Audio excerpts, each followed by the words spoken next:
ये कहानी है रेखा और उनकी दो बेटियों जया और सुषमा की। पूरी कॉलोनी इस परिवार को बुरी नजर से देखती है और इनके चरित्र पर उंगली उठाती है। लेकिन कहानी में असली धमाका तब होता है जब एक रात इनके घर में कॉलोनी के सबसे ढोंगी पड़ोसी गुप्ता की खून से लथपथ लाश मिलती है। इसके बाद शुरू होता है झूठ, ब्लैकमेलिंग और फिरौती का एक ऐसा कांड जो इन तीनों औरतों की जिंदगी को पूरी तरह पलट कर रख देता है। कहानी शुरू होती है जया से, जिसकी शादी को बहुत साल हो गए हैं लेकिन वो अभी तक कंसीव नहीं कर पाई। इसीलिए वो एक आईवीएफ सेंटर में आईवीएफ करवाने आती है। लेकिन ये बात जया का पति नहीं जानता। जया ने सबसे छुपा कर अपने पति का स्पर्म टेस्ट करवाया था और अब वो चुपके से सैंपल लाकर देने वाली है। डॉक्टर चाहे जितना भी उसके पति को बुलाने को बोले, जया इस काम को छुपा कर ही करेगी। लेकिन इस सब के लिए 5 लाख रुपए लगेंगे और यही सबसे बड़ी प्रॉब्लम है। अब हम मिलते हैं जया की माँ रेखा से, जो एक लोकल वाइन शॉप में काम करती है। और ये जो लड़की लाइव वीडियो बना रही है, ये है सुषमा, जया की छोटी बहन। ये सोशल मीडिया पर वायरल होने के चक्कर में रहती है और अपने बड़े जीजा मानस को लेकर कंटेंट बनाते रहती है। दूसरी तरफ जया की जिंदगी शादी के बाद से किचन में ही बीत रही है, क्योंकि घर पर उनके ससुर और तीनों देवरों के लिए दिन रात खाना बनाना पड़ता है। पति मानस का भी उसमें कोई इंटरेस्ट नहीं है। वो बस अपनी साली के साथ वीडियो बनाता है और नशा करके अपना दिन निकालता है। अचानक एक रात रेखा जया को कॉल करती है और जया और सुषमा दोनों से बात करना चाहती है। सुषमा पहले जया के ससुराल में ही रहती थी, लेकिन जया के ससुर के साथ झगड़ा होने की वजह से वो अब हॉस्टल में रहती है। जया कॉन्फ्रेंस कॉल करके सुषमा को कनेक्ट करती है तो रेखा अपनी दोनों बेटियों को तुरंत अपने घर आने को बोलती है। जया पूछती है कि इतनी रात को कैसे आए और ऐसी क्या बात हो गई। तब रेखा उन्हें अपने पड़ोसी गुप्ता के बारे में बताती है और कहती है कि गुप्ता हमारे घर में ही मर गया है। रेखा को समझ नहीं आ रहा कि वो क्या करे, इसीलिए उसे अपनी दोनों बेटियों की जरूरत है। ये सुनते ही जया और सुषमा दोनों हैरान रह जाते हैं और यहाँ से शुरू होता है माँ और दोनों बेटियों का लाश को लेकर एक बड़ा हंगामा। इसके बाद हमें रेखा का पास्ट दिखाया जाता है। 22 साल की उम्र में जया के पापा सुकुमार से शादी करके रेखा पहली बार इस आदर्श नगर कॉलोनी में आई थी। पहली नजर में ही पूरी कॉलोनी रेखा पर फिदा हो गई थी। लेकिन सुकुमार को रेखा कहाँ मिली थी, ये उसने किसी को नहीं बताया था। रेखा का स्लीवलेस ब्लाउज देखकर कॉलोनी की औरतें सब समझ जाती हैं। कॉलोनी के लोगों का मानना था कि जब से रेखा ने वहां कदम रखा तब से कॉलोनी के मर्द उसकी तरफ अट्रैक्ट होने लगे हैं। उनमें सबसे पहला था सामने के घर का गुप्ता, जो एक सीए टॉपर है, काफी धार्मिक है और बॉडी बिल्डर भी है। पहली नजर में ही वो रेखा का मकसद समझ गया था। लेकिन सुकुमार उसका बचपन का दोस्त था, इसलिए उसने अपना मुंह नहीं खोला। शादी के सिर्फ 7 महीने बाद ही जया का जन्म हो जाता है, जिससे कॉलोनी के लोगों को रेखा के बारे में सब कुछ समझ आ जाता है। दिन ब दिन रेखा का बिहेवियर अजीब होता जा रहा था। हर संडे को रेखा खुली छत पर सुकुमार की बॉडी पर तेल मालिश करती थी और ये देखने के लिए सामने वाली छत पर कॉलोनी के लोग टिकट खरीद कर बैठते थे। लेकिन अचानक एक रात इलेक्ट्रिक शॉक लगने से सुकुमार और उसकी मां की मौत हो जाती है।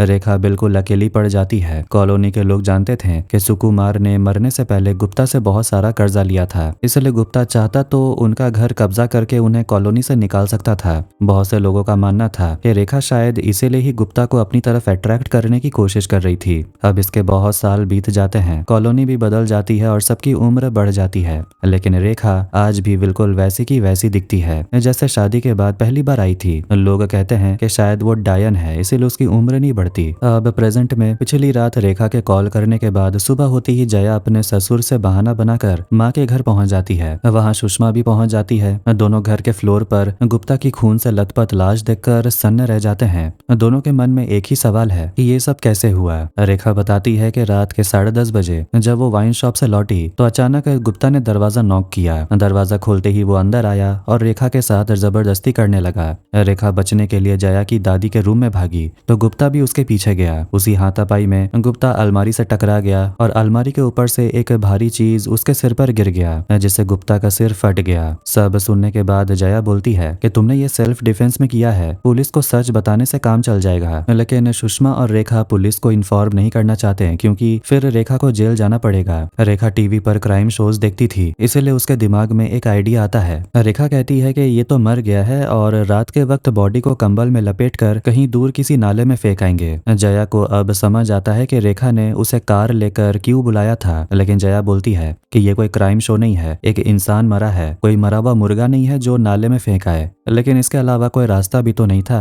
लाश को ठिकाने लगाने के अलावा एक और प्रॉब्लम है, और वो है गुप्ता की वाइफ गीतांजलि। कोई और ढूंढे या ना ढूंढे, गीतांजलि गुप्ता को ढूंढते हुए जरूर आएगी। सुबह का सीन दिखाया जाता है। गीतांजलि ने सोचा था कि गुप्ता मॉर्निंग वॉक पर गए हैं, लेकिन जब कॉलोनी के लोगों ने गुप्ता को नहीं देखा और उल्टा उन्हीं से पूछने लगे तो गीतांजलि को समझ आ गया कि गुप्ता मॉर्निंग वॉक पर नहीं गए। साथ ही उसे जया के घर आने की खबर भी मिल जाती है। इधर गुप्ता की बेटी हेमा की शादी थी। दिमाग में पहले से ही बहुत सारा काम है और इस सब के बीच गुप्ता का कोई अता पता नहीं। गीतांजलि गुप्ता को बार बार कॉल करती है, लेकिन फोन पिक नहीं होने पर वो एक वॉइस मैसेज भेजती है। जया और उसकी फैमिली फोन चेक करके समझ जाती है कि कल रात गुप्ता और गीतांजलि के बीच झगड़ा हुआ था। दूसरी तरफ मैसेज पर सीन का साइन देख गीतांजलि समझ जाती है कि गुप्ता ने उसका मैसेज देख लिया है। इधर ससुराल में बिना बताए आने की वजह से सुबह होते ही जया के ससुर का कॉल आता है, तो जया अपनी माँ की बीमारी का बहाना बनाकर बात किसी तरह संभाल लेती है। इस सब के बीच अचानक पुलिस आ जाती है। जया तो पूरी तरह डर जाती है, लेकिन बाद में उसे पता चलता है ये तो जया का बचपन का क्लासमेट महेश्वरी है, जो गीतांजलि का छोटा भाई है और अब लोकल थाने का इंस्पेक्टर है। ये महेश्वरी पहले जया को बहुत पसंद करता था और आज भी करता है। आज हेमा की शादी के मौके पर घर में पूजा रखी गई है, इसलिए महेश्वरी जया के परिवार को यहाँ इनवाइट करने आया है। इसके बाद रात के वक्त जब सभी लोग गुप्ता के घर फंक्शन में बिजी होते हैं, तब जया, रेखा और सुषमा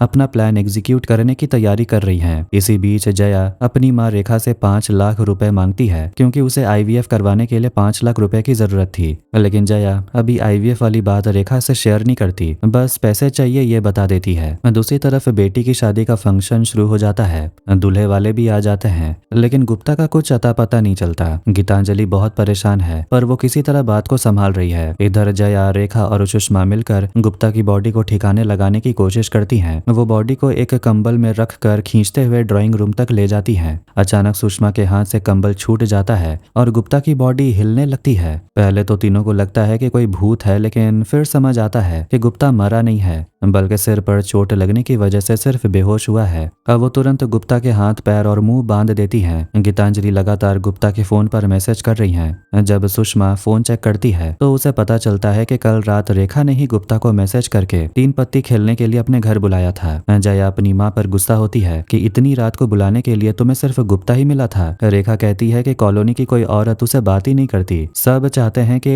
वो ये घर बेचकर चली जाए। वो 25 साल से अकेली है। जया पूछती है कि अगर तुम अकेली थी तो सुषमा कहाँ से आई? क्या उसके पापा भी 3 पत्ती खेलने आए थे? असल में सुषमा जया की स्टेप सिस्टर है और उसके पापा कौन है ये सिर्फ रेखा ही जानती है। जब दोनों बहनें सच जानने की जिद करती हैं तो रेखा बताती है कि उसने वाइन शॉप से 5 लाख रुपए चुराए थे। गुप्ता वहाँ का अकाउंटेंट है और उसने मेरी ये चोरी पकड़ ली थी। अगर वो मालिक को बता देता तो रेखा की नौकरी चली जाती, इसलिए रेखा ने उसे समझाने के लिए घर बुलाया, लेकिन उसने बदतमीजी शुरू कर दी और ये हादसा हो गया। 5 लाख की बात सुनकर दोनों बहनें हैरान हो जाती हैं। रेखा कहती है कि वो जुए में ये पैसे जीत चुकी है और 2 दिन में लौटा देगी, लेकिन अब बड़ी प्रॉब्लम ये है कि गुप्ता जिंदा है और जिंदा इंसान को नाले में नहीं फेंका जा सकता, इसलिए वो उसे किचन में बांध कर रख देती हैं। अगली सुबह सुषमा गुप्ता के फोन से गीतांजलि को मैसेज कर देती है कि मैं शादी में नहीं आऊंगा, तुम खुद संभालो। गीतांजलि को शक होता है कि सुषमा की बुरी नजर की वजह से उसका पति गायब हुआ। असल में 5 साल पहले सुषमा ने अपने बॉयफ्रेंड के साथ पार्क में एक किसिंग वीडियो बनाकर सोशल मीडिया पर डाल दिया था, जो वायरल हो गया। तब कॉलोनी वालों के डर से रेखा ने नाटक करके सुषमा को जया के ससुराल भेज दिया। वहां भी सुषमा रुकी नहीं और जया के पति मानस के साथ वीडियो बनाने लगी। प्रेजेंट सीन में गुप्ता को लंबे समय तक सुलाने के बाद जया उसे कफ सिरप पिला देती है। दूसरी तरफ गीतांजलि एक तांत्रिक के पास से नींबू नारियल लेकर जया के घर पहुंच जाती है। वो घर के अंदर घुसने का बहाना ढूंढती है और मौका पाकर एक फ्लावर वास के अंदर वो तंत्र मंत्र वाला नारियल छुपा देती है। वहां उसे गुप्ता के खास बॉडी ऑयल की खुशबू आती है। वो बार बार वॉशरूम जाने के बहाने अंदर घुसना चाहती है, लेकिन रेखा उसे रोक देती है। तभी उसकी बेटी हेमा आकर बताती है कि दूल्हे वालों का फोन आया, शायद उन्हें पापा के गायब होने का पता चल गया है।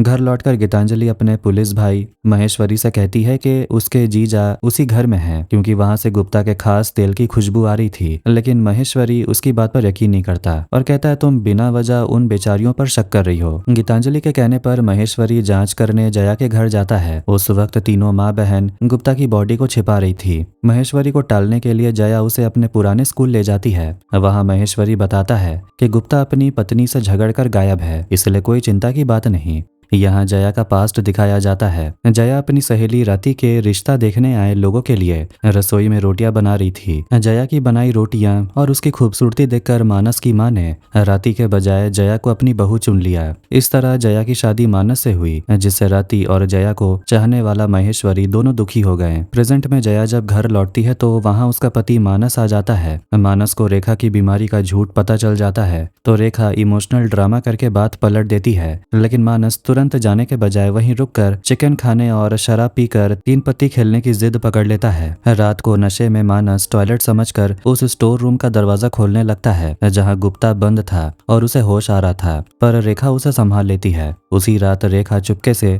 किसी को फोन करके बताती है कि गुप्ता जिंदा है और उसकी बेटियों को सब पता चल गया है। तब स्टोर रूम का दरवाजा अंदर से लॉक हो जाता है और गुप्ता कैद हो जाता है। उधर गुप्ता के घर पर एक फिरौती का फोन आता है। अगली सुबह मानस को गुप्ता के बेटे से पता चलता है कि गुप्ता किडनैप हो गया है और किडनैपर ने 5 लाख रुपए की फिरौती मांगी है। इधर सुबह होते ही हेमा महेश्वरी को बताती है कि कल रात किसी अनजान नंबर से कॉल आया था। उसने कहा कि अगर 5 लाख रुपए नहीं दिए तो उसके पापा को मार दिया जाएगा। गीतांजलि चिढ़कर बोलती है, क्या उस बुढ़े की कीमत 5 लाख रुपए है भी? तुम्हें थोड़ा नेगोशिएट करना चाहिए था। किडनैपर ने पैसे आज रात 2 बजे कॉलोनी के कचरे के ढेर के पास फेंकने के लिए कहा है। महेश्वरी पूछता है कि फोन पर किसी आदमी की आवाज थी या औरत की। हेमा कहती है कि आवाज बहुत धीमी थी, इसीलिए साफ समझ नहीं आया। गीतांजलि को पूरा शक है कि ये सब रेखा का काम है, उसी ने गुप्ता को किडनैप किया है। महेश्वरी बोलता है कि वो ऐसा क्यों करेगी। तब गीतांजलि समझाती है कि इतने सालों बाद उसकी बेटी का पति अचानक यहाँ क्यों आया है, ये सब उन्हीं का प्लान है। महेश्वरी भी उनकी बातों को पूरी तरह टाल नहीं पाता, क्योंकि कॉलोनी में रेखा को लेकर बहुत सी अजीब बातें मशहूर हैं। पति सुकुमार की मौत के बाद रेखा पर बहुत कर्ज था, इसलिए उसने कई तरह के बिजनेस किए। पहले वो मालगाड़ी की औरतों के नाइट वेयर चुराकर बेचती थी, फिर उसने कुंवारे लड़कों के लिए टिफिन सर्विस शुरू की। कॉलोनी वालों का मानना है कि वो खाने की आड़ में ड्रग सप्लाई करती थी। जब ड्रग्स में मन भर गया तो उसने अपने घर में साइबर कैफे खोल लिया, जहां कॉलोनी के जवान लड़कों से लेकर बूढ़े तक गंदी वीडियो देखने जाते थे। कुछ लोगों का ये भी मानना है कि जो उसके कैफे में गया वो कभी लौट कर नहीं आया। लोगों को लगता है कि रेखा उन लड़कों को मारकर अपने आंगन में दफना देती है, जिनके कंकाल आज भी वहां फूलों के पौधों के नीचे दबे हैं। खैर, ये सब तो लोगों का सिर्फ वहम था। प्रेजेंट में फिरौती की बात सुनकर तीनों माँ बेटी परेशान है कि आखिर ये कॉल किसने किया, क्योंकि उन तीनों में से तो किसी ने फोन नहीं किया। वो तीनों एक दूसरे पर शक करने लगती है और उनके बीच जमकर झगड़ा होता है, लेकिन बाद में उन्हें समझ आता है कि वो जरूरत से ज्यादा सोच रही हैं। दूसरी तरफ महेश्वरी पूरी कॉलोनी के मेन गेट का सीसीटीवी फुटेज चेक करता है और देखता है कि गुप्ता कॉलोनी से बाहर गया ही नहीं है। जया जब थाने में महेश्वरी से बात करती है तो उसे पता चलता है कि पुलिस को पता है कि गुप्ता कॉलोनी के अंदर है। जया पूछती है कि फिर तुम सब घरों की तलाशी क्यों नहीं लेते। महेश्वरी कहता है कि इसके लिए सर्च वारंट लगेगा। इससे जया को तसल्ली हो जाती है कि उनकी घर की तलाशी तुरंत नहीं होने वाली। रात को किडनैपर के कहे मुताबिक 2 बजे कचरे के ढेर के पास पैसे रखे जाने थे। महेश्वरी वहां पहले से ही छुपकर बैठ जाता है और गीतांजलि पैसों का बैग लेकर निकलती है। ठीक उसी समय रेखा भी चुपके से घर से बाहर जाती है। जया उसका पीछा करती है और जया को देखकर सुषमा भी पीछे पीछे चल देती है। आखिरकार तीनों वाइन शॉप पर पहुंचती हैं और यहाँ एक नए कैरेक्टर की एंट्री होती है, जो कोई और नहीं बल्कि सुषमा के असली पापा माधव हैं। यहाँ पता चलता है कि सुकुमार की मौत के कुछ समय बाद ही माधव चुपके से रेखा के घर आता जाता था, जिससे सुषमा का जन्म हुआ। ये बात रेखा के अलावा कोई नहीं जानता था, इसलिए कॉलोनी की औरतें अपने पतियों पर शक करती थी और सुषमा का चेहरा अपने पतियों की फोटो से मिलाकर देखती थी। बचपन में इसी बात पर गुस्सा होकर सुषमा ने अपनी सहेली हेमा के सामने के 2 दांत तोड़ दिए थे, जिसकी वजह से गुप्ता ने हेमा के मुंह में सोने के 2 दांत लगवाए थे ताकि उसकी शादी में दिक्कत ना आए। प्रेजेंट में इतने सालों बाद माधव को देखकर सुषमा को यकीन नहीं होता। वो पूछती है, तुम इतने दिन कहाँ थे। माधव झूठ बोलता है कि वो एक सीक्रेट एजेंट है और देश के लिए उसे परिवार की कुर्बानी देनी पड़ी। जया को ये पता चलता है कि रेखा आज माधव को बचे हुए पैसे देने आई है। आधे पैसे उसने उसी रात दिए थे जिस रात गुप्ता वाला हादसा हुआ था। असल में उस रात रेखा के पैसे ले जाने के बाद ही गुप्ता ने बुक चेक की थी और उसे चोरी का पता चला। जब जया पूछती है कि तुम इसे इतने पैसे क्यों दे रही थी, तो रेखा बताती है कि उसने ये पैसे अपने रिटायरमेंट और दोनों बेटियों के भविष्य के लिए एक सिक्योरिटी एजेंसी खोलने के लिए चुराए थे। जया को शक होता है कि गुप्ता के घर पर फिरौती का फोन शायद माधव नहीं किया है और रेखा ने यह करवाया है, लेकिन माधव साफ मुकर जाता है। जब जया कहती है कि पुलिस के पकड़ने पर सब सच सामने आ जाएगा, तो माधव बौखला जाता है और अपना असली रूप दिखा देता है। वो चिल्लाकर सच उगल देता है कि वो कोई सीक्रेट एजेंट नहीं है, बल्कि एक नंबर का फ्रॉड और चोर है जो कई बार जेल जा चुका है। ये बात रेखा भी नहीं जानती थी। माधव बताता है कि वो कोई एजेंसी खोलने के लिए नहीं, बल्कि नेपाल भागने के लिए पैसे ले रहा था। ये जानकर रेखा का दिल टूट जाता है कि जिस आदमी को वो अपनी बेटियों के भविष्य के लिए पैसे दे रही थी, उसने उसे धोखा दिया। रेखा उसे पैसे देने से मना कर देती है, तो माधव अपनी ही बेटी सुषमा के गले पर चाकू रख देता है और जबरदस्ती पैसों का बैग छीन कर वहां से भाग जाता है। उधर कचरे के ढेर के पास महेश्वरी सो जाता है और किडनैपर पैसा लेकर भाग जाता है। घर लौटकर सुषमा गुस्से में गुप्ता को छोड़ना चाहती है। वो अपनी माँ रेखा को कोसती है कि उसने किसी भी आदमी को पकड़कर उसका बाप बना दिया। बहस के बीच गुप्ता को होश आ जाता है और वो भागने की कोशिश करता है। तीनों माँ बेटी उसे रोकती हैं। हाथापाई में तांत्रिक वाला नारियल नीचे गिर जाता है। जया उसी नारियल को गुप्ता के सिर पर दे मारती है और वो फिर से बेहोश हो जाता है। आवाज सुनकर मानस की नींद खुल जाती है। वो शक करता है कि एक कमरे में जया के साथ महेश्वरी है, क्योंकि हाथापाई में जया के कपड़े भी फट गए थे। जया का सब्र टूट जाता है। वो मानस को सुनाती है कि उसने शादी के बाद उसे सिर्फ बिना पगार की नौकरानी बनाकर रखा है। वो बताती है कि मानस के लो स्पर्म काउंट की वजह से बच्चा नहीं हो रहा। वो मानस को उसकी साली सुषमा के साथ वीडियो बनाने को लेकर ताने भी देती है और उसके कपड़े फेंक कर उसे कॉलोनी के सामने घर से निकाल देती है और डिवोर्स की बात भी बोल देती है। इसके बाद सुषमा अपनी सफाई देती है कि जीजा के साथ उसका सिर्फ वीडियो का रिश्ता है, उससे ज्यादा कुछ नहीं। जया कहती है कि सुबह होने से पहले हमें ये लाश ठिकाने लगानी होगी। अगली सुबह रेखा खिड़की खोलती है तो देखती है कि गुप्ता हाथ मुंह बंधे हालत में खुद चलकर अपने घर पहुंच गया है। सिर की चोट के कारण गुप्ता सदमे में है और कुछ बोल नहीं पा रहा, लेकिन गुप्ता का मुंह जिस कपड़े से बंधा था वो रेखा का वही मशहूर स्लीवलेस ब्लाउज था। उसे देखते ही महेश्वरी और गीतांजलि समझ जाते हैं कि ये सब रेखा की ही करतूत है। इधर जया और उसकी फैमिली घर से सारे सबूत मिटा रही होती हैं। तभी गुप्ता अपनी पत्नी गीतांजलि के फोन से रेखा को कॉल करता है। गुप्ता बोलता है कि तुम तीनों माँ बेटी ने मेरे साथ जो कुछ भी किया मैं सब समझ चुका हूँ। अगर मैंने ये सब महेश्वरी को बता दिया तो तुम तीनों को जेल की हवा खानी पड़ेगी। रेखा उसे समझाने की कोशिश करती है कि उसने फिरौती के पैसे नहीं मांगे थे और ना ही उसने जानबूझकर बंधक बनाया था। गुप्ता बोलता है जो हुआ सो हुआ, मैं एक ही शर्त पर पुलिस को नहीं बुलाऊंगा, तुम्हें यह घर मेरे नाम करके कॉलोनी छोड़कर जाना होगा। गुप्ता ये भी कबूल करता है कि सालों पहले जब कॉलोनी वालों ने रेखा के साइबर कैफे में तोड़फोड़ की थी तो वो कोई हादसा नहीं बल्कि गुप्ता का ही प्लान था। वो कहता है वो तो सिर्फ ट्रेलर था, असली फिल्म तो अब शुरू होगी, इसलिए चुपचाप अपना सामान समेटो और यहाँ से निकल जाओ। शाम को हेमा के ससुराल में एक फंक्शन होता है जिसमें सब चले जाते हैं, लेकिन गुप्ता घर पर ही रुक जाता है। दूसरी तरफ रेखा फैसला करती है कि वो जेल चली जाएगी पर अपना घर गुप्ता को नहीं देगी। वो अपनी दोनों बेटियों को वहां से चले जाने के लिए बोलती है ताकि वो बच सकें, लेकिन जया और सुषमा साफ मना कर देती हैं। वो समझ जाती हैं कि अब अलग होकर नहीं बल्कि एक साथ मिलकर इस मुसीबत का सामना करना होगा।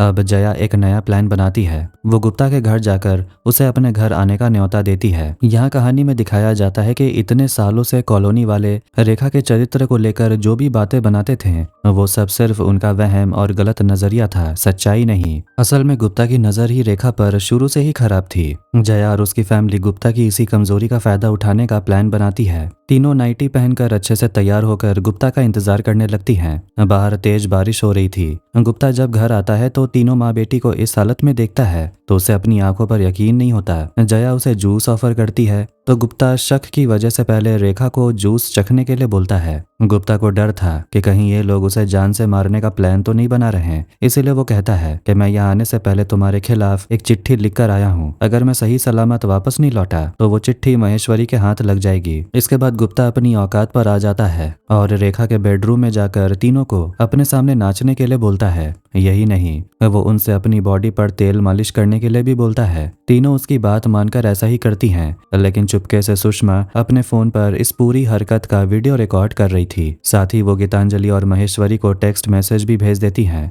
थोड़ी देर बाद सुषमा उनके साथ सेल्फी लेने लगती है। तब गुप्ता को समझ आता है कि उसे फंसाया जा रहा है। जया साफ कह देती है कि कमरे की पूरी वीडियो रिकॉर्ड हो चुकी है और उसे सुषमा के सोशल मीडिया पर अपलोड कर दिया जाएगा। गुप्ता उसे डराने की कोशिश करता है कि अगर मुझे ब्लैकमेल किया तो मैं तुम तीनों को जेल भेजवा दूंगा। इस पर रेखा गुस्से में बोलती है, अगर अब मेरी बेटियों के खिलाफ कुछ भी किया तो लोग जैसा बोलते हैं ना कि मेरे आंगन में कंकाल दबे हैं, सच में तुम्हें वहीं जिंदा दफना दूंगी। जया भी कहती है कि अगर हमारे खिलाफ कोई एफआईआर की तो ये वीडियो वायरल हो जाएगी। गुप्ता कहता है कि उस रात रेखा ने ही मैसेज करके मुझे बुलाया था और ये मैं सबको बताऊंगा। रेखा हंसकर बोलती है कि लोग भले ही मेरी बात ना माने, लेकिन समाज तुम्हारी इस करतूत को देखकर तुम्हें भी कभी शरीफ नहीं मानेगा। गुप्ता आखिरी दांव खेलते हुए बोलता है कि वीडियो वायरल होने से मेरी ही नहीं तुम लोगों की भी बदनामी होगी, क्योंकि तुम भी तो नाइटी पहनकर नाच रही थी। ये सुनकर रेखा और दोनों बहनें जोर जोर से हंसने लगती हैं। वो कहती हैं कि जिस समाज में हमारी पहले से ही कोई इज्जत नहीं है, जहाँ लोग हमारे बारे में हमेशा बुरा ही सोचते हैं, वहाँ हमारे पास खोने के लिए कुछ है ही नहीं।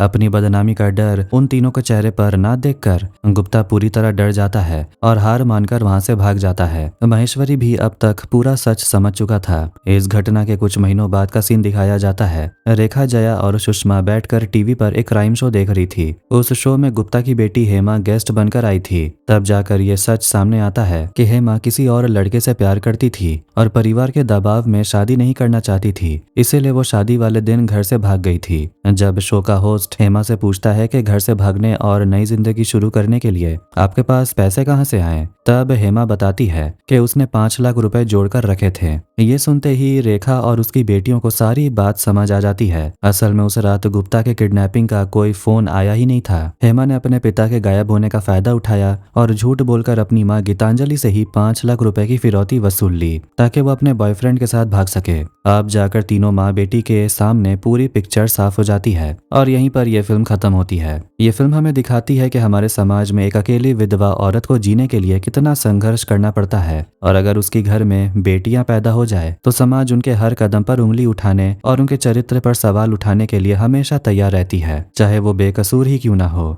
खैर, वीडियो को यहीं पर एंड करते हैं। तो वीडियो कैसा लगा कमेंट करके जरूर बताएं। वीडियो पसंद आया वीडियो को लाइक कर दें, चैनल को भी सब्सक्राइब कर दें। मिलते हैं नेक्स्ट वीडियो में। Take care.